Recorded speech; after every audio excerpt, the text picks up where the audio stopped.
Hello? Hi? Hello? Can you hear me?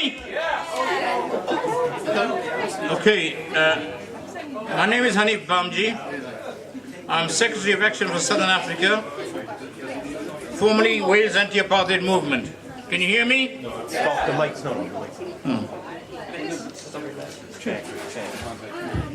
Better now. I'm sorry, yes? I've been asked to say a few words. I don't know how long for. If you get bored, you tell me, right? But I'll say a few words and I'll read a bit of poetry as well. Some very, very serious poetry. I'm not into comedy poetry.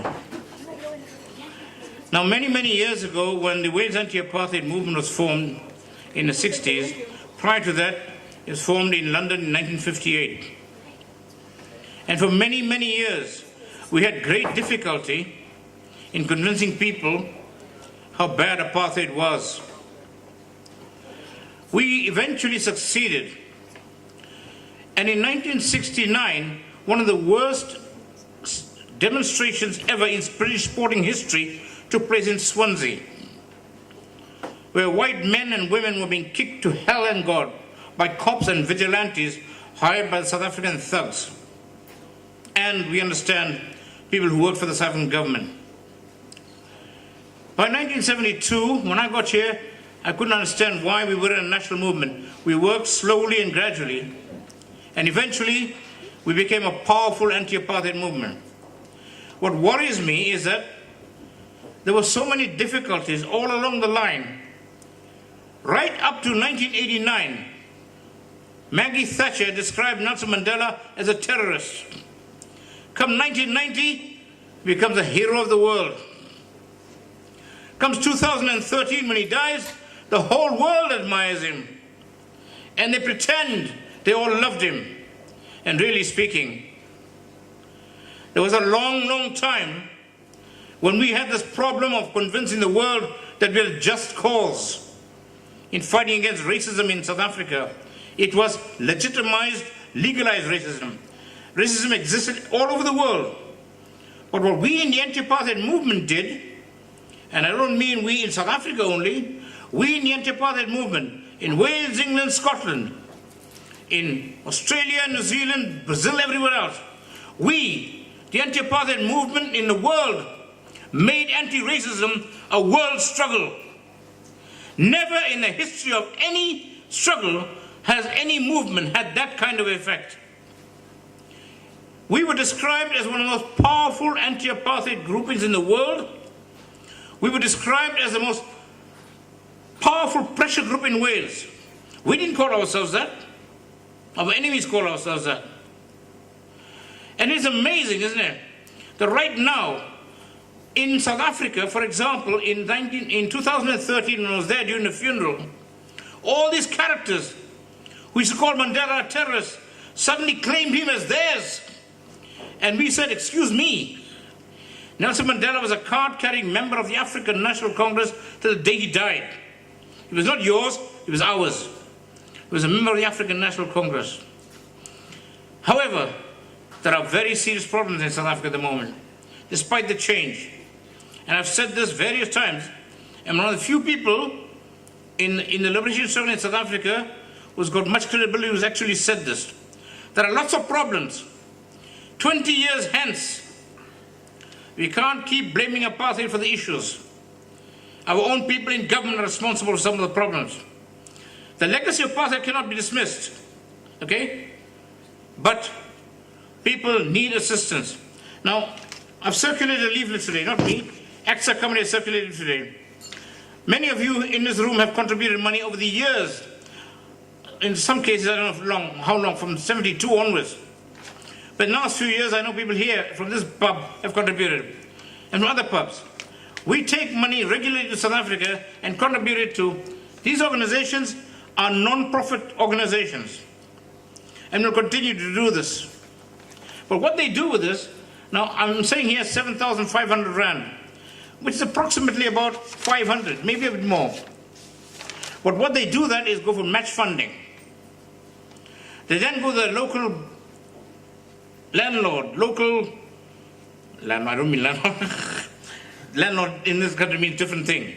They go to people who've got money and say, excuse me, if the people of Wales can give us 500, why can't you?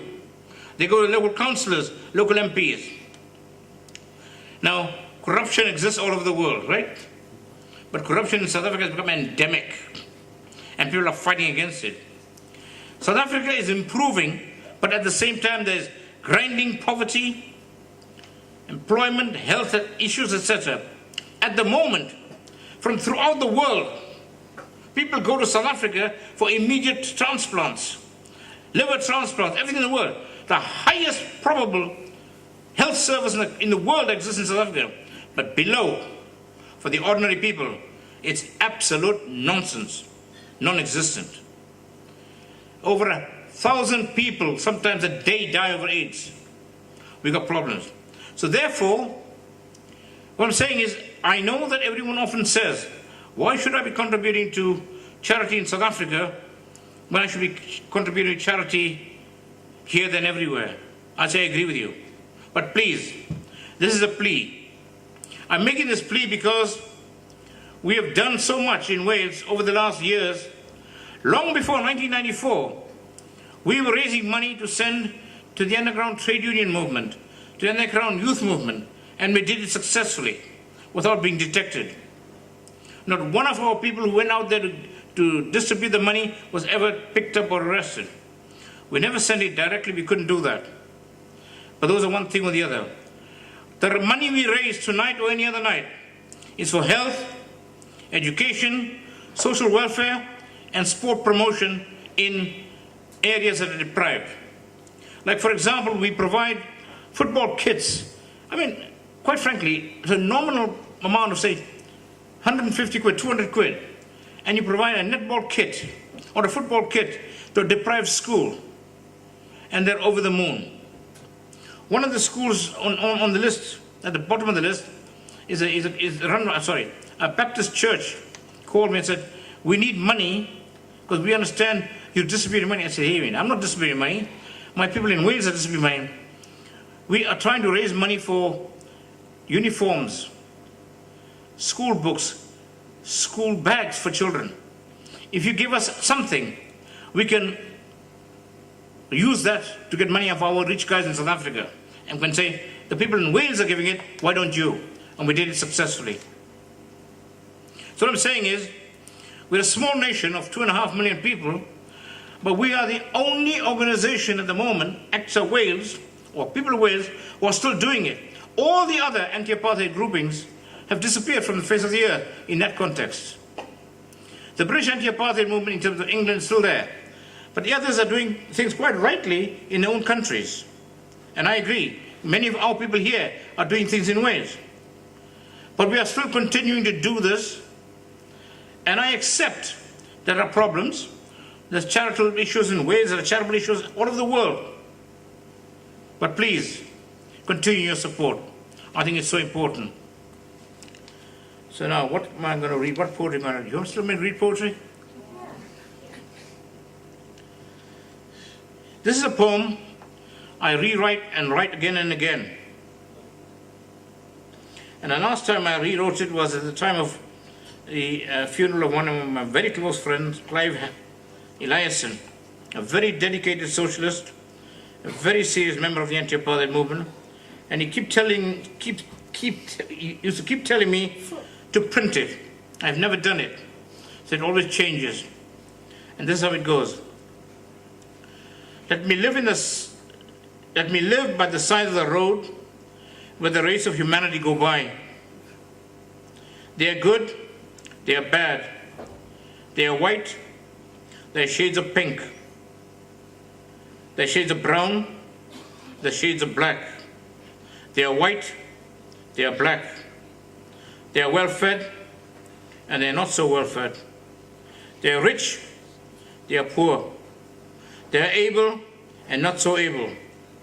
They are fit and not so fit. They are young and they are old. They are women, they are men. They are oppressed and they fight for freedom. Let me live in the house by the side of the road where the fight for freedom burns in their hands, in their hearts. Let me live on the side of the road and be a friend to humanity.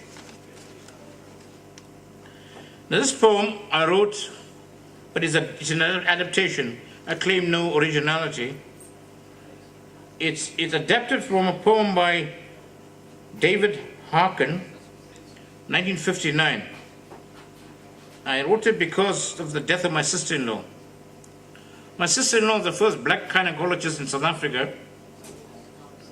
She couldn't get a job as a gynecologist in a serious category, so she worked under a white man, then a white woman, and she then decided to go into private practice. Years later, after apartheid, she was murdered in broad daylight on a Friday afternoon in her surgery. When I say in her surgery, I don't mean a backwater alley of some dungeon. I mean the equivalent of, say, for example, Queen Street, top-class private surgery. It's called She's Gone. You can shed tears that she is gone, or you can smile because she has lived. You can close your eyes and pray that she'll come back, or you can open your eyes and see all she's left. Your heart can be empty because you can't see her, or it can be full of love that you shared. You can turn your back on tomorrow and find yesterday, or you can be happy for tomorrow because of yesterday. You can remember, fear and only that she is gone, or you can cherish her memory and let it live on. You can cry and close your mind, be empty and turn your back, or you can do what I would have done. Smile, open your eyes, love, and go on. I'll do one more, okay? Can I? Sure. This one is heavy, right? It was written under a pseudonym because of the time of the Soweto massacre. It was just after the Soweto massacre, and subsequently 10,000 people were detained. So if they'd seen the name Hanif Bhamjee, it would not been allowed to be printed.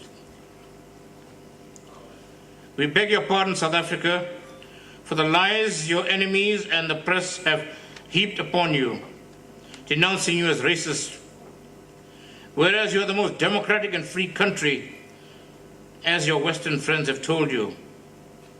We beg your pardon, South Africa, for the many, many young communists, terrorists, and anarchists who inhabit your prisons, for they really deserve to be there as a threat to the peace, to the safety of our rosy-cheeked, blonde-haired children. Detractors say that you're oppressive, but that's just another lie. We beg your pardon, South Africa, for the untruths spread about your peace-loving and innocent policemen who are said to be torturing prisoners, whereas we all know these are self-inflicted lacerations and cigarette burns. We apologize for those that are supposed to have been murdered when they actually committed suicide. For the man who nailed his penis to the prison floor in a frenzy of self-terrorism. For the man who caused such an uproar when he imagined that he was a seagull and flew out of a window of the 9th floor of John Foster Square in Johannesburg. We beg your pardon, South Africa, for those who have passbooks, because Africans do need them, especially in toilets marked whites only. We are really sorry for those who have been moved from the rural areas for the perpetuation of your progress, for the migrant laborers who live in five-star hotels to help you in your factories, for miners who dig up your gold without their wives and children present, and for your diamonds to wear, and for the riches that make us such a powerful country. And if they die in your minds through your own negligence, then why? we'll get some more. We beg your pardon, South Africa, for those that claim your laws are too harsh, for the Immorality Act that forbids relationship between white and black, for the Group Areas Act that determines where you should live, for the Section 5 of the Terrorist Act that says any suspected terrorist shall be detained for 180 days. We beg your pardon, South Africa, for those in your broadcasting corporations who are supposedly propaganda agents, who would really love to see the faces and facts that you present on television. We beg your pardon for calling your policemen racist pigs, for they are such nice people. We beg your pardon, South Africa, for those hordes from the north who you call freedom fighters, who don't have bullets marked whites only, and for those hordes who are now in your country who don't have bullets marked whites only, but they are Democrats. They are children of South Africa. They are white and they are black, and they're here to fight you. We beg your pardon, South Africa, for the fact that the whole world hates you. And I beg your pardon, South Africa, because you are out to go. I think I better stop now.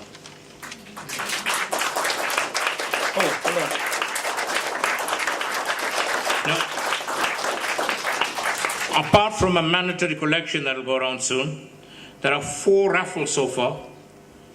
There was a 5th one promised, but it hasn't turned up. The first prize is the winners can choose their prize, okay? The first prize is a meal at Abu Ali, Danish restaurant, at 224 City Road for 2. And then there's a bottle of champagne. Then there's a keg of beer of 9 pints donated by John. And then there's a bottle of wine. So there's 4 prizes so far. There's a 5th present promised, but it hasn't arrived yet. So 4 prizes. So please contribute generally to the collection box, and please buy money in Africa as you can. Cheers.